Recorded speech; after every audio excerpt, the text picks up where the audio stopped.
Welcome back to California Live, everyone. Well, we've probably all had our homes invaded by an unexpected furry visitor at some point, right? But one woman in Mill Valley discovered a whole zoo of creatures living under her deck. Oh, man. Our Malou Nubla paid a visit to this animal lover who went to great lengths to free a little fox from quite the predicament.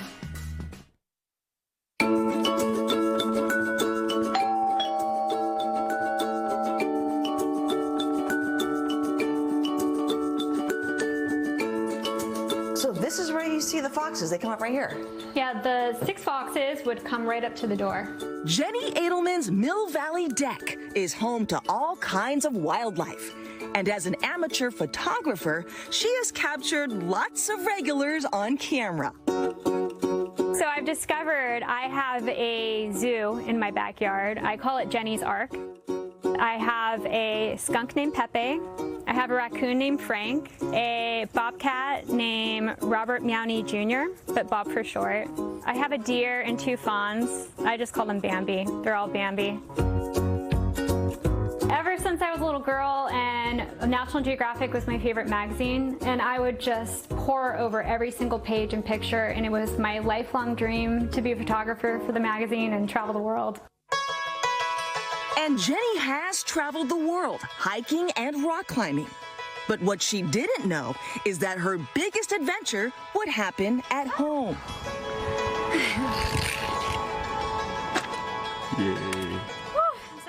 COVID hit me really hard. The moments when I felt like I was suffocating, those were the scariest. It felt like I had weights inside my lungs, and there's really nothing more terrifying than when you feel like you can't breathe. So here's my bed, and it has a direct line of sight to the front door. So I was bedridden. Wow. So stuck in bed, you can, I'm only looking out this way. And that's when she first spotted something. I looked out and I saw these baby foxes playing on my deck. I guess they're called fox kits. And there were 6 of them, and they're prancing and playing and roughhousing on this deck. And it was the cutest thing I've ever seen. Jenny began to document her experience on Instagram. I've been up all night coughing from this COVID. I went to the ER yesterday. I would look over and I would see these adorable kits prancing and playing, and it would inject me with joy. I was photographing them as normal. They were playing right over here, and then I noticed one of the foxes was following, and he had a jar on his head. And at first I thought, I was laughing because I thought, oh, silly fox, he got his head in a jar. And as I looked closely, I noticed he wasn't able to get it off. So I was just gently reaching out, trying to get it off of him. I'll help you. But he just quickly went into the hole and disappeared. No. Oh. Operation Catch a Fox.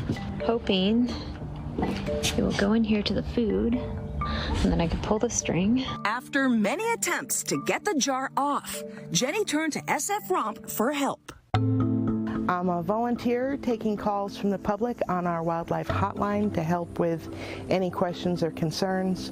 Mother and babies in a crawl space, garden digging, animal in distress will help people figure out what to do. I was really worried about asphyxiation or, starving or dying of thirst. It's so hot.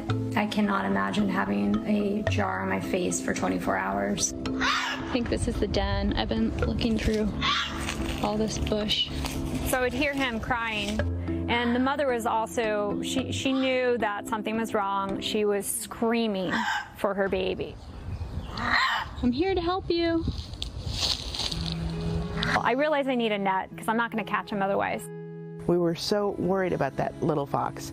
So we jumped in, provided a net, showed Jennifer how to use the net so that she could successfully get the jar off of the fox's head. He'd been 3 days without water. It was searing temperatures. He goes behind this bush here and he lays down for the first time. So he's normally just been really fast, I can't catch him. At that point, I realized that I'm probably gonna get him because he's so fatigued. I sneak up behind him, you know, I'm in my pajamas and just trying to not be in his line of sight. And the second when he lays down, I throw the net on him, I drop down around it to hold it down, wrap him in it, and I catch him. I can't believe I caught him. Baby, we're gonna save you. Oh my God. I am shaking from the adrenaline. This is like the best day ever. Okay? Oh, buddy, you're free. Let me get some cat food for him. Yep.